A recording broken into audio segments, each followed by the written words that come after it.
తెలంగాణ రాష్ట్రంలో పాకిస్తాన్ క్యాంప్ ఉందని మీకు తెలుసా? మంచిర్యాల జిల్లా మందమర్రి మున్సిపాలిటీ పరిధిలో ఈ ప్రాంతం ఉంది. పూర్వ పాకిస్తాన్లో భాగమైన ప్రస్తుత బంగ్లాదేశ్లోని ఓ ప్రాంతంలో చాలా మంది బెంగాలీలు నివాసం ఉండేవారు. 1971లో అక్కడ జరిగిన మత ఘర్షణల్లో పెద్ద ఎత్తున ప్రాణ నష్టం జరిగింది.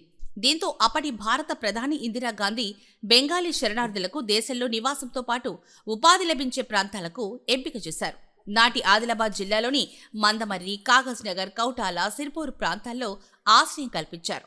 మందమర్రి పట్టణ శివారు ప్రాంతాల్లో ఉన్న స్థలంలో సుమారు 200 కుటుంబాలు నివాసానికి ఏర్పాటు చేశారు. పాకిస్తాన్ నుంచి వచ్చిన కొన్ని కుటుంబాలు ఇక్కడ ఉంటున్నాయని, వారికి రక్షణగా పోలీసు క్యాంప్ ఉందని ప్రచారం సాగింది. దీంతో ఈ ప్రాంతానికి పాకిస్తాన్ క్యాంపు పేరొచ్చింది. ఆ పేరు ఇష్టంలేని కొందరు నేతాజీ నగర్, కాళీనగర్గా మార్చుకున్నా ఇప్పటికీ పాకిస్తాన్ క్యాంపు అనే పేరుంది. ప్రస్తుతం ఇక్కడ 30 కుటుంబాలు మాత్రమే మిగిలాయి. ఇప్పటికీ పురపాలక సంఘం రికార్డులో పాకిస్తాన్ క్యాంపు పేరే కొనసాగుతోంది.